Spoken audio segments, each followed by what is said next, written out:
Quero chamar e introduzir o primeiro palestrante da noite, pastor Edilson de Lira. Ele é pastor da igreja Verbo da Vida em Petrolina, Pernambuco. É um homem de Deus, tem um ministério, pode vir para cá, Edilson, tem um ministério de ensino assim fantástico, admirável, além do pastorado que exerce, né, e de outras facetas do seu ministério. E ele, de todos os preletores, é o único que eu brinquei e falei, olha, você não tem liberdade de escolha. Não é que a gente não creia no livre-arbítrio, mas eu falei para ele, eu estou encomendando o que você vai falar. Nós nos encontramos numa conferência em janeiro e ele ministrou uma palavra que não apenas me abençoou, me iluminou, né? Eu lembro que eu estava no final de um período prolongado de jejum e eu ouvi o Espírito Santo falar de forma nítida e clara. A igreja brasileira precisa ouvir essa mensagem. Eu sabia que naquele momento ele estava dizendo, se envolva nisso, promova isso. Então, eu fico à vontade de dizer para ele, olha, entendo que foi o Espírito Santo encomendando, e não só eu. Ele também concordou com isso, e eu quero que ele possa dividir essa mensagem, e eu só pediria que antes você pudesse só falar um pouquinho, não só do seu ministério, mas de todos aqueles recursos de mentoria que você oferece para a liderança. Fique à vontade, meu amigo. Um prazer, uma alegria recebê-lo.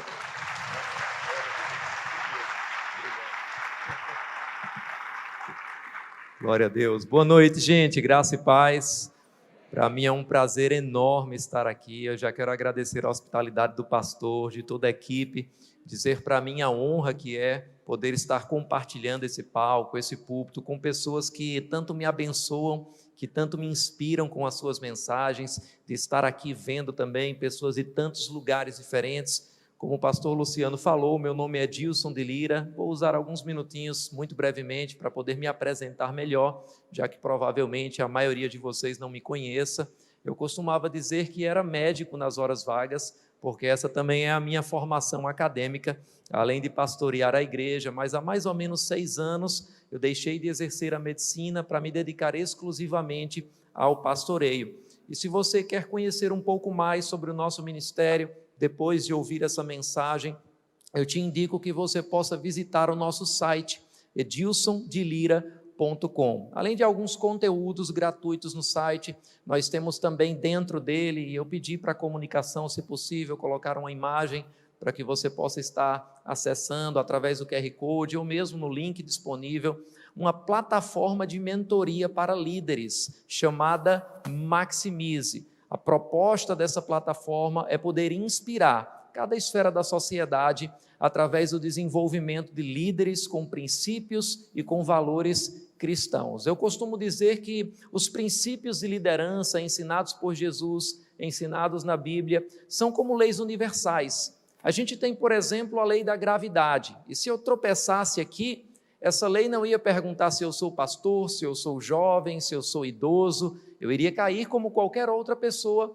porque a lei é universal. E da mesma forma que existem leis universais na física, na química, na biologia, também existem princípios universais de liderança, que se usarmos na igreja vai ser uma bênção, nós vamos avançar, mas se usarmos na política, na educação, nos negócios, na nossa família, nós vamos crescer também. Então, assinando essa plataforma, você vai ter diversos vídeos. Temos, por exemplo, um curso de mentoria para pastores. Maximize o seu pastoreio. Falamos sobre o tempo do pastor, a família do pastor, o dinheiro do pastor, muitos outros assuntos. E você pode depois se inteirar um pouco mais lá. Por último, eu queria também divulgar para vocês que, se vocês ainda, alguns aqui, não leram toda a Bíblia, nós temos no nosso canal no YouTube, Edilson de Lira, um projeto chamado Bíblia Todo Dia, e a intenção foi fazer com que as pessoas pudessem, em 365 dias, assistindo vídeos de 5 a 10 minutos diariamente, entender a Bíblia de Gênesis a Apocalipse de uma forma simples, clara, sem o evangeliquez. Então nós temos muitas pessoas, até mesmo ateus, acompanhando essa série lá no nosso canal, e muitos até contactando a gente, dizendo que passaram a entender o evangelho e hoje são cristãos. Então, se você quer conhecer um pouquinho mais, visita também essa plataforma do Bíblia Todo Dia, amém? Agora, passando esse momento publicitário, nesse primeiro momento da conferência de Zadok, nós vamos estar falando sobre política. Obrigado pelo seu entusiasmo. Eu já esperava essa interação. E eu sei que, vendo a apreensão de alguns, a alegria de outros, falar de política na igreja sempre vai trazer alguns problemas. Mas eu entendo que não falar sobre esse assunto na igreja vai trazer problemas ainda maiores. E é por isso que eu prefiro enfrentar os desafios de falar sobre o tema do que enfrentar as consequências de não falar dele.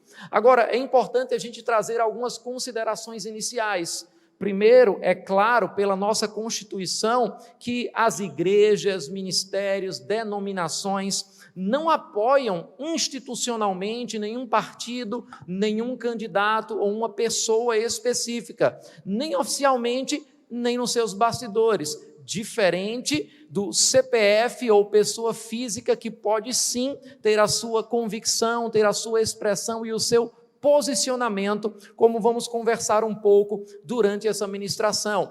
Uma outra consideração inicial muito importante é que nós respeitamos cada uma das diferenças políticas que fazem parte de qualquer democracia. E nós incentivamos na nossa igreja, creio que aqui não é diferente, os membros a discutirem de uma forma bíblica, e com bíblica eu digo amável, com ordem, decência, as questões políticas, as propostas de políticos, de candidatos, com sabedoria e com discernimento. Quero colocar uma última consideração, esse não é necessariamente o tema que eu mais gosto, pessoalmente, de pregar, mas a responsabilidade como pastor, nessa época em que estamos vivendo, a necessidade de conscientizarmos a Igreja de Cristo no Brasil sobre esse tema e uma inclinação de Deus para falar sobre isso, é o que me coloca hoje aqui falando sobre esse assunto, e eu quero começar talvez quebrando um paradigma, uma narrativa que de alguma forma nos tem alienado, que de alguma forma tem sido um pensamento comum fora das igrejas e às vezes até dentro delas, que é a ideia de que cristianismo e política não se misturam. Algumas pessoas podem pensar que, por ser crente, ou principalmente por ser um pastor, eu não deveria falar sobre política, ou que o cristianismo e a política não deveriam se misturar. Mas eu quero mostrar para você, ao longo dessa mensagem, que essa ideia, esse pensamento não está na Bíblia, esse pensamento não está na lei do nosso país, e esse pensamento não se confirma com a história ao longo do tempo. Eu quero começar pela Bíblia, e eu queria que você pudesse abrir comigo em Oséias, no capítulo 2, e capítulo 8 e versículo 2, e por uma questão de tempo eu vou acelerar um pouco algumas leituras. Se você não for muito rápido nos versículos, somente toma nota, para que você possa meditar depois. Mas em Oséias, no capítulo 8 e versículo 2, a Bíblia diz o seguinte: Israel clama a mim, ó nosso Deus, nós te reconhecemos, mas Israel rejeitou o que é bom, um inimigo o perseguirá. Eles instituíram reis sem o meu consentimento, escolheram líderes sem a minha aprovação, com prata e ouro fizeram ídolos para si, para a sua própria destruição. É interessante porque no Antigo Testamento eles não viviam em uma democracia, ou como nós vivemos hoje, numa república representativa do Brasil. Mas uma vez especificamente, eles tiveram a oportunidade de escolher os seus líderes. Foi num momento onde o reino do norte e o reino do sul se dividiram, e eles podiam escolher entre Roboão e Jeroboão. E aqui o profeta fala que não adiantava de nada ele reclamar, o povo reclamar com o seu Deus, das coisas que estavam acontecendo na sua nação, das coisas que estavam acontecendo com a sua gente, se eles estavam escolhendo pessoas, sem antes perguntar a Deus que pessoas eles queriam, ou Deus queria que eles escolhessem. Eu pergunto a você, Por que você acha que uma escolha errada naqueles dias para um líder, para um representante do povo, era algo espiritual, mas hoje não seria? Na verdade, nós precisamos entender que as eleições, elas são mais espirituais do que muita gente pode pensar. Elas vão determinar a forma que nós podemos viver, expressando as nossas opiniões, como percebemos durante esse período, podem cercear ou não o nosso direito de ir e vir, o nosso direito até mesmo de cultuar. E se Deus é de fato Senhor em todas as áreas da nossa vida, Ele deve ser também o Senhor do nosso voto. Nós devemos perguntar, consultar ao Senhor aquilo que Ele quer que nós escolhamos como líderes para representar, seja a nossa nação, seja o nosso estado, seja a nossa cidade. A Bíblia diz em Efésios, no capítulo 5, e se você quiser, você pode abrir comigo também, e versículo 11, não participem das obras infrutíferas das trevas, antes exponham-nas à luz, porque aquilo que eles fazem em oculto, até mencionar é vergonhoso. Sabe, tem coisas, e eu converso com alguns políticos, que são discutidas na Câmara, que são discutidas no Congresso Nacional, que são discutidas em secretarias de Estado, secretarias de municípios, que eu teria vergonha de falar expostamente num momento como esse, numa igreja. Mas essas coisas estão tramitando. E a Bíblia diz que nós devemos condenar e expor essas coisas à luz. Falar sobre essas questões, muitas vezes vai gerar alguns desconfortos, mas vai gerar um dano maior ainda, a gente se esquivar de falar sobre elas. A melhor forma de condenar as obras infrutíferas das trevas no sistema de governo que nós vivemos hoje é através das urnas. Eu queria dizer também que quando nós olhamos para a Bíblia, sempre houve uma responsabilidade espiritual e moral dos profetas em denunciar a corrupção, e a corrupção num sentido político mesmo. Se você abrir, por exemplo, a sua Bíblia comigo, no livro de Amós, no capítulo 5, a partir do versículo 7, Amós capítulo 5 e versículo 7, a Bíblia diz o seguinte: vocês estão transformando o direito em amargura e atirando a justiça ao chão. No versículo 10 ele diz: vocês odeiam aquele que defende a justiça no tribunal e detestam aquele que fala a verdade. Vocês oprimem o pobre e o forçam a dar-lhes o trigo.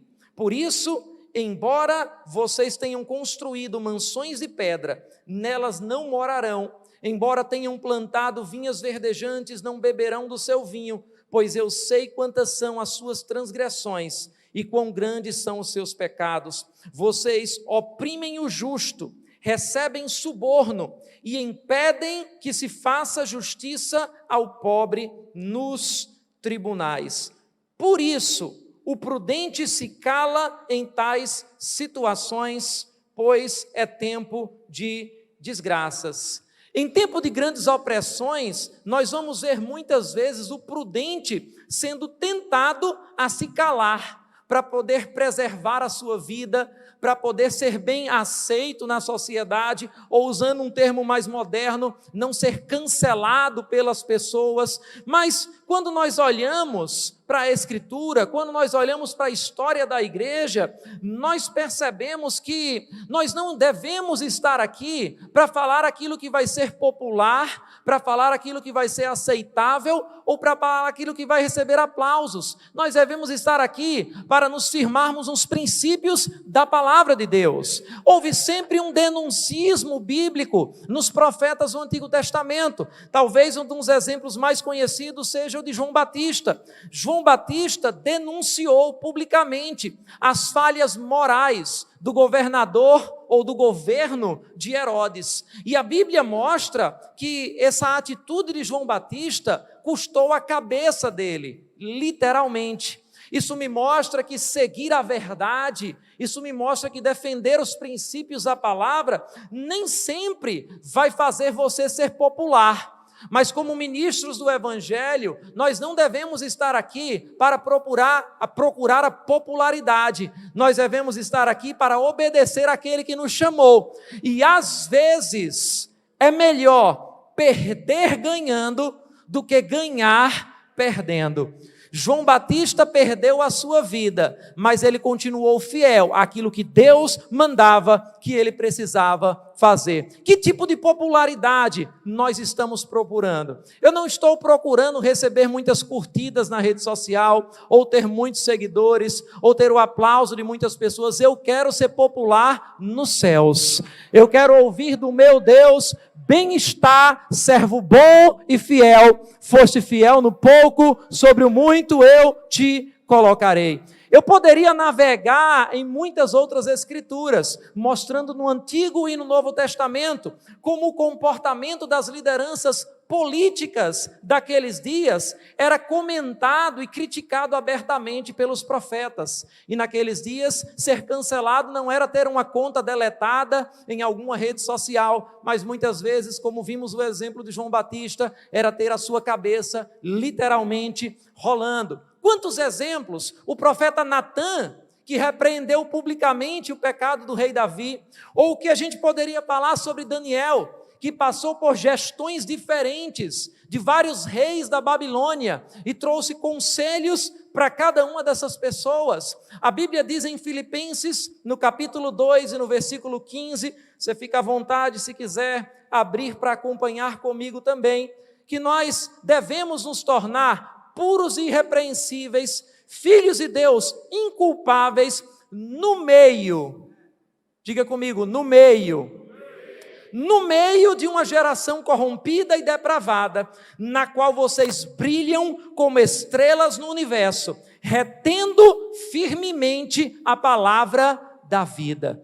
Veja que nós devemos estar no meio de uma geração corrompida e não longe dela. Existe um pensamento por parte de alguns cristãos que uma vez que nós nascemos de novo, nós devemos viver numa bolha evangélica, isolado das pessoas que são mundanas, isolado das questões da nossa sociedade, até que um dia o Senhor possa nos voltar e nos tirar desse mundo. E eu costumo dizer que muitas vezes nós estamos dizendo Maranata pelo motivo errado. Eu não sei se você tem algum grupo de família ou de trabalho, em todo grupo tem aquela pessoa que gosta de mandar uma desgraça, e quando a gente vê alguma coisa daquele tipo, sempre tem um crente que diz Maranata, volta Jesus.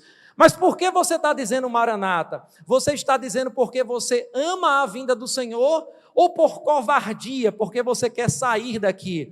Não é certo, nós queremos sair antes desse mundo, se nós somos a resposta dele. Nós somos a sal da terra e a luz do mundo. Eu vou dizer uma revelação que para mim caiu como uma luva, talvez não seja muito rebuscada teologicamente, mas algumas pessoas ficam se perguntando: Senhor, por que você me permite ver tantas desgraças, tantas injustiças? E eu vou dizer para você, Deus só mostra a sujeira para quem Ele deu a vassoura. Se você está vendo os problemas, é porque você faz parte da solução e não mais só do problema. Você é resposta. Eu estou olhando para essa audiência e eu vejo um exército de respostas de Deus, não apenas para esse estado, mas para cada lugar que Deus colocou você para estar passando. Eu costumo dizer que o crente deve estar para o mundo como um barco deve estar para a água. Se o barco estiver fora da água, ele está fora do seu propósito, ou ele está em manutenção, ou ele está mesmo no lugar errado. Agora, se a água entrar no barco, ele vai naufragar. E da mesma forma, o crente não deve estar fora das questões do mundo, ele deve resplandecer no meio dessa geração e não longe dela. O crente deve estar no mundo, como o barco deve estar na água, mas se a água entrar no barco, o barco afunda. Se o mundo entrar no crente, o crente vai naufragar na sua fé. Jesus era chamado de amigo de pecadores, mas quando Judas se aproximou dele, ele disse: aí vem o príncipe desse mundo, ele nada tem em mim. Ele não foi contaminado. Nós precisamos entender que a nossa capacidade de influenciar o mundo com os princípios da palavra é muito maior do que a capacidade do mundo de nos influenciar com os seus princípios errados e nos misturar no meio dessa geração. A Bíblia diz em Mateus, no capítulo 5 e versículo 16, se você quiser pode abrir também comigo, que assim brilhe a luz de vocês diante dos homens, para que vejam as suas boas obras e glorifiquem ao Pai de vocês que está nos céus. Ele não diz brilhe a luz de vocês diante da igreja, porque é muito fácil ser crente dentro da igreja. Houve uma geração que se isolou das questões da sociedade e por causa disso, muitos setores da sociedade hoje não estão inspirados, não estão influenciados por princípios cristãos, mas Deus está levantando uma geração diferente para esses dias e você faz parte dessa geração. Agora, nós vimos rapidamente que essa questão de cristianismo e política não se misturam, não está na Bíblia, mas eu quero mostrar também para você que não está na lei de nosso país. Nós devemos, como cristãos, ser politizados, e quando eu falo politizar, eu quero trazer uma definição para você entender muito bem. Politizar significa trabalhar pela formação política dos indivíduos, ou pela sua conscientização em relação à realidade política que os cerca. Quando a gente fala sobre política em um momento como esse, eu quero que você entenda que política vai muito além do voto. Política vai muito além das eleições. Na verdade, a primeira e a mais importante ação política de um indivíduo é o seu exemplo individual de cidadania. Sabe quais são os atos mais comuns de corrupção na nossa nação? Eu vou citá-los baseado em pesquisas. Número 1, não dar nota fiscal. 2, não declarar imposto de renda. Mais um, tentar subornar algum oficial para evitar uma multa ou uma punição. Falsificar uma carteira de estudante. Dar ou aceitar um troco errado. Roubar uma assinatura de TV ou uma plataforma de streaming, furar fila, comprar produtos falsificados, bater ponto por alguém no trabalho, falsificar assinaturas. Cada uma dessas coisas que arrancou muitos améns e glórias a Deus nesse momento, não são coisas que são feitas apenas por grandes políticos em Brasília, ou nos governos, ou nas prefeituras. São coisas que são feitas por pessoas simples, por pessoas comuns e, infelizmente, por muitos crentes. E eu quero te dizer, se você não tem o exemplo pessoal de respeitar sequer uma fila numa lanchonete, você não tem autoridade moral para criticar alguém que não está respeitando o andamento de um processo no governo, num congresso ou em qualquer outro lugar. A gente está cheio de um monte de gente que não consegue sequer jogar um lixo no lixeiro, mas está criticando as pessoas a respeito das grandes questões ambientais da nossa nação. O primeiro exemplo que nós damos é com a nossa cidadania individual. Deixa eu provocar você com uma questão. Nós somos, e todo mundo é unânime em dizer isso, uma nação cada vez mais evangélica. O Brasil tem se tornado uma nação evangélica. Eu pergunto, isso é sinônimo de sermos uma nação mais íntegra? Deveria ser. Cada vez mais eu deveria, e você também, celebrar o que eu posso chamar de milagres invisíveis. Sabe quando a Bíblia fala que Jesus entrou na casa de Zaqueu, e Jesus tinha muita consciência de que ele tinha mais força para influenciar Zaqueu a não roubar, do que Zaqueu teria força de influenciar Jesus a passar a ser um ladrão. Zaqueu teve a sua vida transformada. Eu louvo a Deus por um paralítico se levantando numa cadeira de rodas, por um cego passando a enxergar. mas eu também louvo a Deus pelos milagres invisíveis, de alguém que era adúltero e já não é mais, porque a palavra de Deus o transformou, de alguém que mentia, mas não mente mais, de alguém que roubava, mas não rouba mais, antes trabalha fazendo o bem, tendo o que repartir para o necessitado.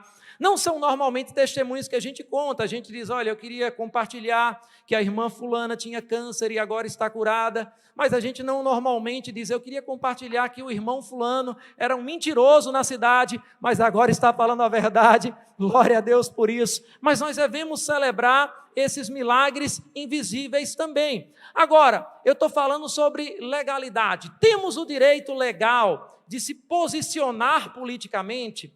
O artigo 5 da Constituição da nossa República Federativa do Brasil, ela diz o seguinte: todos são iguais perante a lei.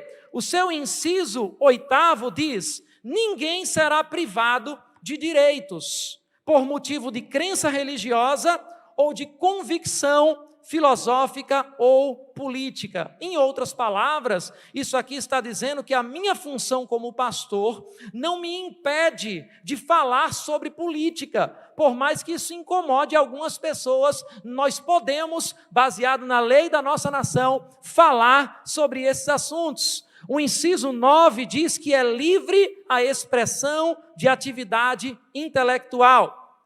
Agora, algumas pessoas ouvem esse tipo de argumento e dizem, pastor, mas o Estado é laico. E talvez você já tenha ouvido esse argumento.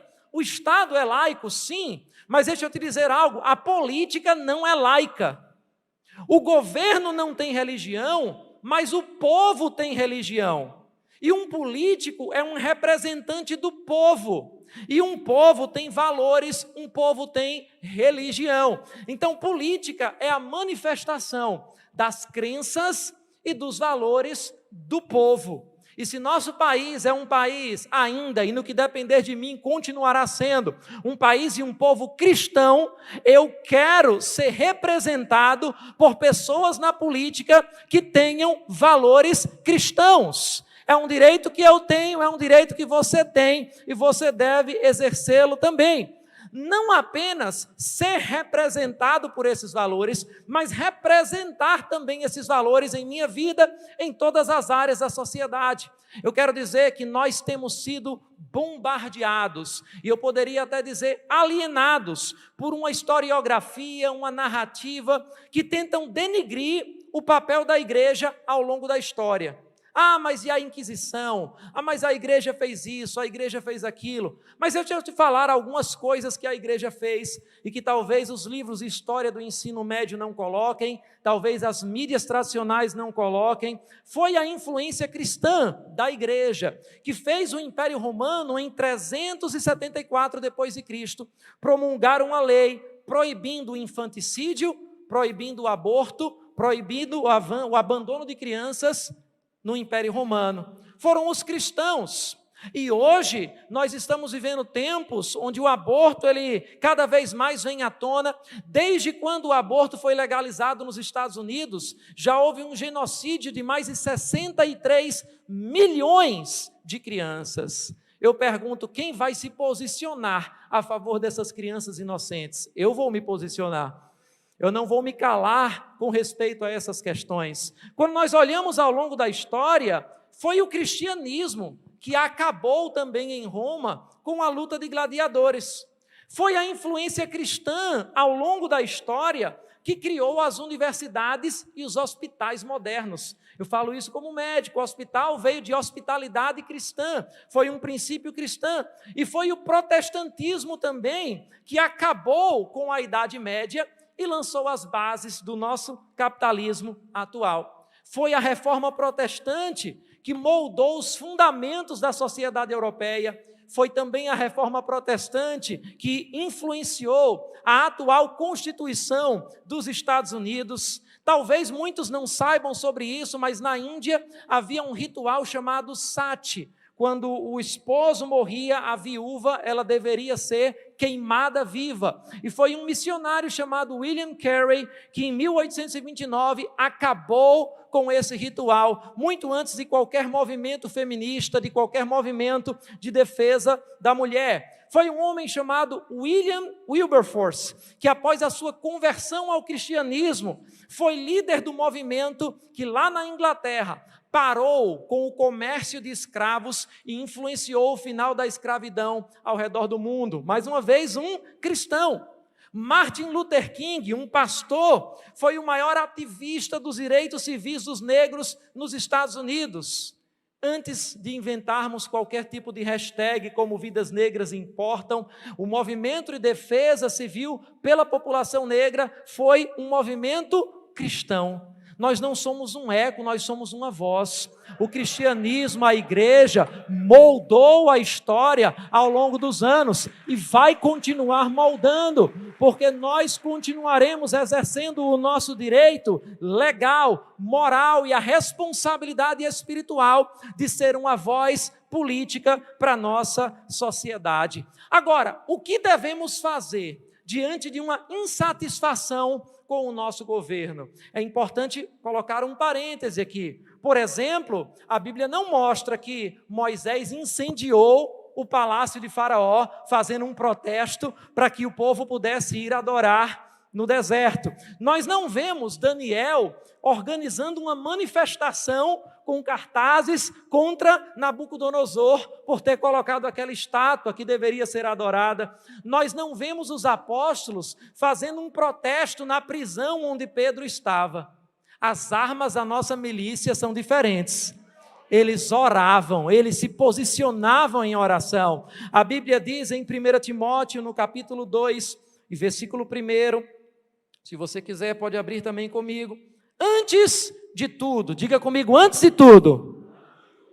Vou trazer para você talvez a maior revelação de todo esse evento. Tudo no grego significa tudo. Antes de qualquer coisa, antes de você falar nas redes sociais, antes de você conversar com o seu colega, antes de você querer protestar, antes de você querer se posicionar, antes de tudo, recomendo que se façam súplicas, orações, intercessões e ações de graças por todos os homens, pelos reis e por todos os que exercem autoridade, para que tenhamos uma vida tranquila e pacífica, com toda piedade e dignidade. Então, presta muita atenção nisso. Oração é a primeira tarefa de todo crente. Oração é a tarefa mais importante de todo crente. Mas oração não é a única tarefa de todo crente. Nós devemos orar com respeito à política, mas não apenas orar. É impossível viver o cristianismo em nossa sociedade sendo politicamente neutro. E eu quero te dizer algo, quando a igreja não influencia a política, infelizmente a política não costuma retribuir a gentileza.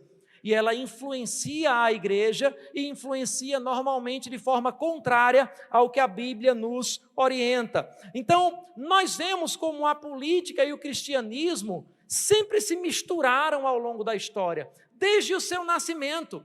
Quando os primeiros cristãos começaram a dizer Jesus é o Senhor, aquela afirmação já tinha um tom político, aquela afirmação já trazia consequências. No Evangelho de João, no capítulo 19 e versículo 12, nós vemos uma das conversas de César com os judeus, e os judeus dizem, quem se diz rei é inimigo de César, ou é inimigo do governo. Essas hostilidades já aconteceram em muitas épocas. Abra comigo em Atos, no capítulo 17, e versículo 6, Atos capítulo 17 e versículo 6, nós vemos um dos momentos interessantes, quando Paulo estava passando por Tessalônica, e aqui a Bíblia diz que Paulo causou um alvoroço.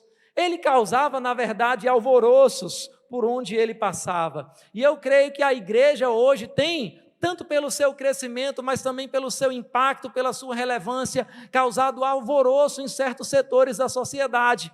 Mas aqui a Bíblia diz, contudo, não os achando, arrastaram Jason e alguns outros irmãos para diante dos oficiais da cidade, gritando: esses homens que têm causado alvoroço por todo o mundo, eu creio que ainda tem gente causando alvoroço por todo o mundo nesse lugar, agora chegaram aqui, e Jason os recebeu em sua casa. Todos eles estão agindo contra os decretos de César, dizendo que existe um outro rei chamado Jesus. Eu queria também trazer um parêntese aqui: decretos contrários à Bíblia não são novidades dos nossos dias. Aqui já haviam também decretos, e eles continuam dizendo. Ouvindo isso, a multidão e os oficiais da cidade ficaram agitados.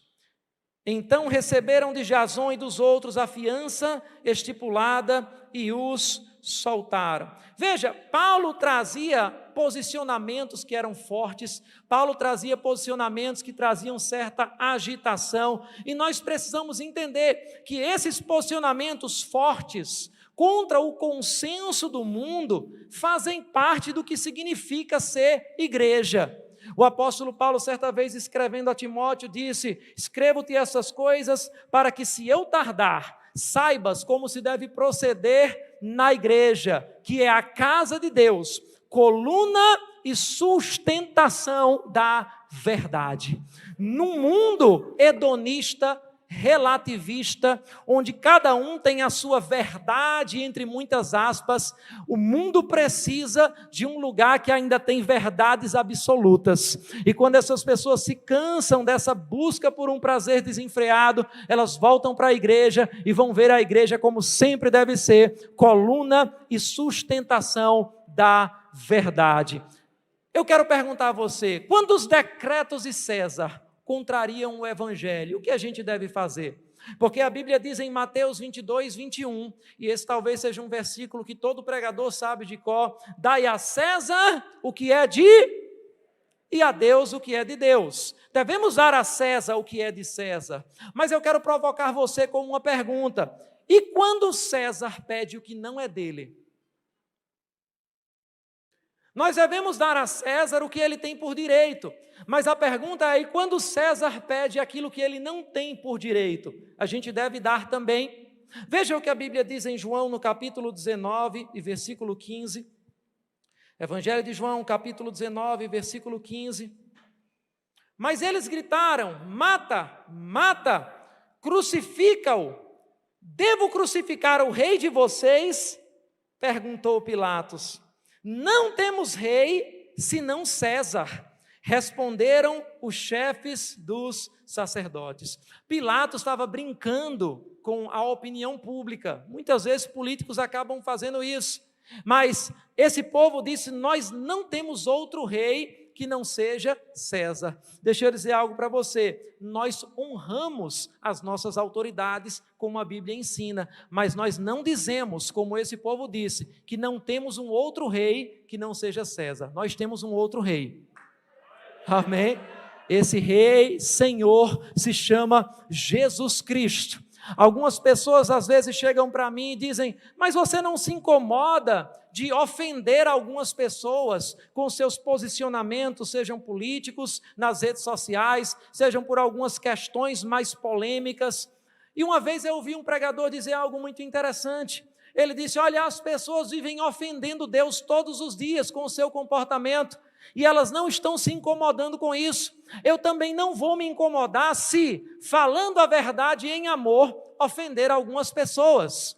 Outros chegam para dizer: pastor, mas talvez com esse posicionamento você pode perder algumas pessoas influentes, algumas pessoas importantes na igreja. Deixa eu dizer para você, eu prefiro perder um bom dizimista na minha igreja do que perder a unção e a autoridade pastoral que Deus colocou sobre a minha vida. Eu não estou aqui, você, como cristão, também não deve estar aqui só para receber o aplauso de alguém ou para estar falando aquilo que é socialmente aceitável. O que eu quero, querido, é em uma noite como hoje, poder colocar a minha cabeça no travesseiro e ouvir do Senhor: você falou o que eu mandei que você falasse. Eu não tenho medo de alguma pessoa sair durante a mensagem. Eu tenho medo de a unção sair durante a mensagem. Porque eu quis falar aquilo que as pessoas iriam gostar e não aquilo que Deus estava mandando. Tem uma mensagem em Atos no capítulo 7, que é a pregação de Estevão. E particularmente, para mim, essa é a melhor pregação de alguém registrado no livro de Atos dos Apóstolos. Provavelmente você se lembre dessa passagem, e eu não vou ler toda a sua pregação, mas eu quero fazer uma pergunta para você. Ele pregou uma das mensagens mais impopulares da Bíblia. Quantas pessoas se converteram depois da pregação de Estevão? Alguém aqui lembra? Nenhuma. Quantas pessoas foram curadas depois da pregação de Estevão? Nenhuma. Quantas pessoas testemunharam algum milagre depois da pregação de Estevão? Nenhuma. Quantas pessoas aplaudiram a pregação de Estevão? Nenhuma. O resultado, se você ler o capítulo 7, é que ao final da pregação, o povo rangia os dentes contra ele e pegava em pedras para apedrejá-lo. Eu já falei algumas coisas, que eu vi o ranger de dentes de algumas pessoas. Mas o que é interessante é que enquanto ele estava sendo apedrejado, ele olha para os céus e ele diz: eis que eu estou vendo o Filho do Homem que está em pé à direita de Deus. E essa é a única passagem em todo o Novo Testamento que se registra Jesus em pé à direita de Deus. Porque sempre se fala de Jesus assentado à direita de Deus. E é como se a Bíblia estivesse dizendo, nesse momento Jesus se levanta para recebê-lo. Muito bem, meu filho, você não falou que eles gostaram, eles não aplaudiram, mas eu estou aplaudindo. Entra no gozo do teu Senhor. E sabe, no final das contas é esse aplauso que vai ser o mais importante de toda a nossa vida. Nós estamos vivendo dias onde os ministros do Evangelho vão precisar se posicionar com cada vez mais veemência. Jesus chegou a falar que a sua fala iria até mesmo chegar em alguns momentos a dividir famílias. E eu não estou falando aqui de a gente criar polêmicas só pela polêmica, nós não somos masoquistas, nós não estamos querendo criar situações somente para gerar algum tipo de polêmica, mas muitas vezes as pessoas ficam com tanto medo de ferir as pessoas, que acabam ferindo princípios. As pessoas dizem: mas se eu ferir essa pessoa, pior é se você ferir a sua integridade, por deixar de falar algumas coisas, por deixar de se posicionar. Sabe, eu posso até me afastar de algumas pessoas, mas eu não vou nunca me afastar das minhas convicções. O apóstolo Paulo disse: eu não fui, Agripa, desobediente à visão celestial. Nós prestamos contas, em última instância, a um Senhor, e devemos falar o que Ele quer que nós falemos. A igreja tem uma voz profética, como uma consciência profética do Estado. Isso é feito através de oração, isso é feito através de pronunciamentos, como o pronunciamento de João Batista que a gente falou. Isso é feito através de homens e mulheres que são levantados como conselheiros. Eu citei Daniel, eu citei Natã, tem outros talvez menos conhecidos como Aitofel. Talvez alguns aqui assistindo nunca subam num púlpito como esse para pregar uma mensagem, mas alguns vão liberar palavras de conselho para autoridades que vão trazer decisões que vão mudar o destino inteiro de uma cidade ou talvez até mesmo de uma nação. Deus está levantando uma geração de influenciadores, de pessoas que vão inspirar todas as esferas da sociedade com os princípios, com os valores do reino de Deus. Um cristão deve se posicionar politicamente, seja na internet, seja presencialmente. A nossa lei, dada por nossas autoridades, nos permite a manifestação política. Eu queria que você abrisse comigo em Atos, no capítulo 22, e no versículo 22, Atos, capítulo 22, e versículo 22, mais uma vez vamos ver um exemplo de Paulo, e eu gosto do que diz alguns títulos da Bíblia, porque em algumas Bíblias, talvez na sua esteja assim, diz: Paulo, cidadão romano. Paulo era cidadão dos céus, mas também era cidadão de Roma. Você é cidadão dos céus, mas você também é cidadão brasileiro. E como cidadão brasileiro, você precisa entender os seus direitos. A Bíblia diz: a multidão ouvia Paulo até que ele disse isso. Então todos levantaram a voz e gritaram: tira esse homem da face da terra, ele não merece viver. Essa história de cancelamento, de dar um status moral à opinião de alguma pessoa, se você acredita nisso, é porque você é isso, você não merece falar, você tem que ser silenciado, não é um problema moderno, não há nada novo debaixo do sol. E aqui aconteceu com Paulo. A Bíblia diz no versículo 23, estando eles gritando, tirando suas capas e lançando poeira para o ar, porque é isso que sobra muitas vezes quando a gente perde nos argumentos. Eles queriam cancelar Paulo e fazer um barulho para que Paulo não conseguisse mais falar aquilo que ele estava falando. A Bíblia diz: o comandante ordenou que Paulo fosse levado à fortaleza e fosse açoitado e interrogado. É interessante aqui porque a ordem é essa mesmo. Ele primeiro foi açoitado e depois interrogado. E é isso que muitas vezes a nossa sociedade faz também. Ela acusa, ela julga, ela açoita primeiro para depois querer saber exatamente o que você está querendo dizer. Mas Paulo foi açoitado e interrogado para saber por que o povo gritava daquela forma contra ele. Enquanto o amarravam a fim de açoitá-lo, Paulo disse ao centurião que ali estava: vocês têm o direito de açoitar um cidadão romano sem que ele tenha sido condenado? Ao ouvir isso, o centurião foi prevenir o comandante: que vais fazer? Este homem é cidadão romano. O comandante dirigiu-se a Paulo e perguntou: diga-me, você é cidadão romano? Ele respondeu: sim, sou. Então o comandante disse: eu precisei pagar um elevado preço por minha cidadania. Respondeu Paulo: eu a tenho por direito de nascimento.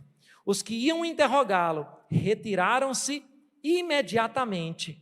O próprio comandante ficou alarmado ao saber que havia prendido um cidadão romano.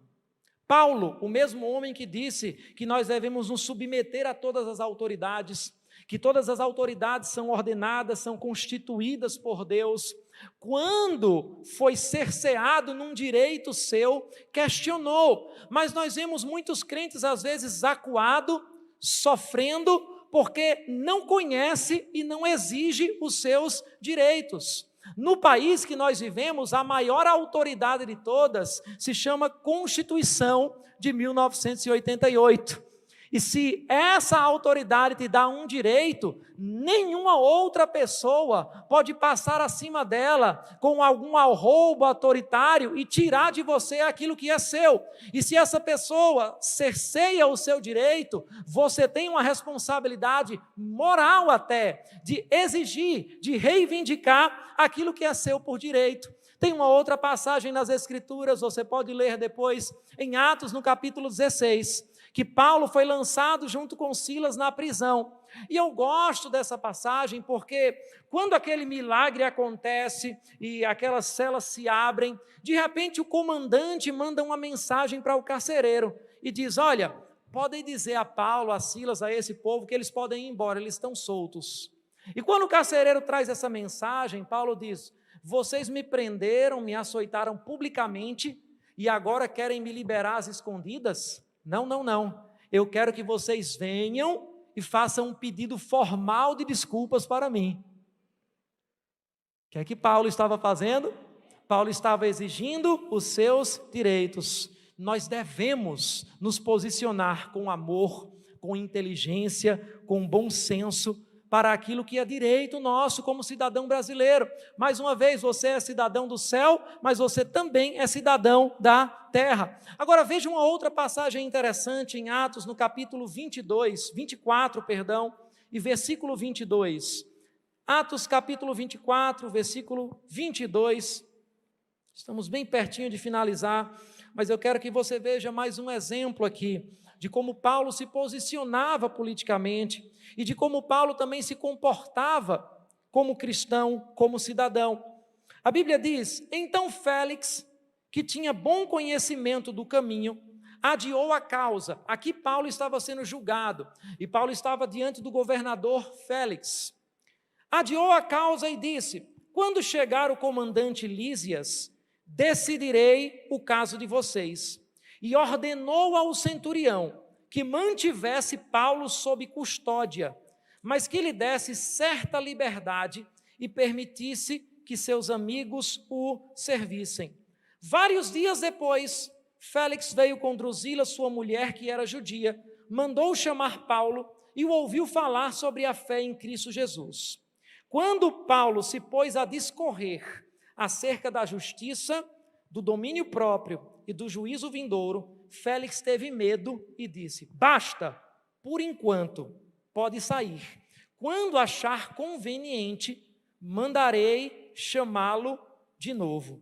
Ao mesmo tempo, esperava que Paulo lhe oferecesse algum dinheiro, pelo que mandava buscá-lo frequentemente e conversava com ele. Olha que interessante. Quando a gente olha para essa conversa, Paulo ficou durante 2 anos preso e conversando com o governador. Paulo ficou preso por não pagar suborno ao governador. E isso quebra talvez alguns conceitos religiosos que a gente tem sobre Paulo. Porque se Paulo fosse alguém pobre financeiramente falando, o governador daquela província não ia mantê-lo durante 2 anos, esperando que em algum momento ele pudesse pagar um suborno ao governador. Ele simplesmente diria: você não tem nada a oferecer para mim, vai embora, ou simplesmente matava aquele homem. Mas alguém pobre não andava de navio, como Paulo andava, alguém pobre não tinha o direito de cidadania romana por nascença, como Paulo tinha, alguém pobre não tinha acesso ao governador durante 2 anos. Paulo era alguém influente, Paulo era alguém rico financeiramente, e Félix, como governador, mantinha Paulo por perto, se você for ler toda essa passagem, porque ele estava ganhando a simpatia do povo. E aqui entra algo muito interessante. Félix não fazia isso, não mantinha Paulo preso, porque era o correto, ou porque tinha uma convicção de que Paulo deveria ser preso. Ele mantinha Paulo preso porque tinha a simpatia das pessoas. E muitas vezes nós vamos ver políticos que vão estar fazendo coisas não porque é a coisa certa a ser feita, mas porque a maioria da população ou porque a opinião pública naquele momento quer que aquilo seja feito. Agora, o que mais me chama a atenção nessa passagem é que o apóstolo Paulo, e você lembra do dinamismo do apóstolo Paulo, de quantos lugares ele passou pregando a palavra, de tudo que ele fez, ele poderia dar 1000 justificativas para pagar um suborno para aquele governador e simplesmente continuar avançando na pregação do evangelho. Imagina Paulo 2 anos preso e dizendo: mas eu tenho a Espanha para conquistar, mas eu tenho tantas outras regiões para conquistar. Ele poderia trazer algum argumento pragmático para dizer: olha, paga o suborno, porque você vai ganhar tanta gente para Cristo que vale a pena, vai ser um pequeno detalhe. Mas ele entendia que o suborno não se justifica mesmo por uma causa nobre, mesmo por uma causa boa. Paulo não estava comprometido apenas com os resultados ministeriais que ele teria. Paulo estava comprometido com os princípios. A maior tragédia na vida de um homem é ser um sucesso naquilo que Deus não o chamou para ser. Essa história de que você pode ser qualquer coisa que você quiser, está mais para o coaching do que para a Bíblia. Na verdade, nós devemos ser aquilo que Deus nos chamou para ser. Nós devemos falar aquilo que Deus nos chamou para falar. Às vezes vamos ser impopulares, às vezes vamos ser incômodos, às vezes algumas pessoas não vão nos seguir, seja na vida, seja nas redes sociais, mas o diabo que lute, porque eu vou continuar falando somente aquilo que Deus me mandar. O diabo que lute, porque nós honramos as autoridades, mas nós não temos como único rei a César. Nós temos um rei, um Senhor, que está sentado num alto e sublime trono, e um dia cada um de nós, como Estevão, vai ver aquele Senhor se colocando de pé, e eu quero ouvir dele: bem está, servo bom e fiel, você se posicionou para falar aquilo que eu te pedi para falar. Eu queria que você ficasse de pé nesse momento, queria te dar a oportunidade de, em alguns segundos, poder consagrar mais uma vez a sua vida e a sua fala ao Senhor. Se você de alguma forma se acovardou em falar algum princípio, porque talvez a hostilidade seria grande, porque talvez algumas pessoas se afastariam de você, essa é uma excelente oportunidade para você falar com esse teu Senhor e você se colocar mais uma vez disponível para falar o que Ele quer que você fale, para ir aonde Ele quer que você vá e para fazer o que Ele quer que você faça. Vamos orar, se você puder levantar as suas mãos. Pai, muito obrigado em nome de Jesus, Senhor, porque mais uma vez o Senhor está nos conscientizando, Pai, a agirmos de acordo com a Tua vontade. Entendemos que há um rei, que há um trono, e um dia esse rei se levantará desse trono para nos receber. Entendemos que no final das contas, não tem a ver com quantas curtidas, quantos seguidores, quantos aplausos nós vamos receber, mas no final das contas, o mais importante para as nossas vidas como cristãos, é ouvir o rei dizendo: servo bom e fiel, servo bom e fiel. Nós vamos nos posicionar, Senhor, para fazer aquilo que é a Tua vontade, mesmo que às vezes nós possamos ganhar perdendo. Nós não estamos aqui para satisfazer esse mundo, para andar com a maioria. Nós estamos aqui para agradar aquele que nos arregimentou. Muito obrigado, Senhor, por pessoas que vão se levantar para resplandecer no meio de uma geração corrompida e perversa, retendo firmemente a palavra de Deus. Se você concorda com essa oração, dá um amém, dá um glória a Deus. Aleluia.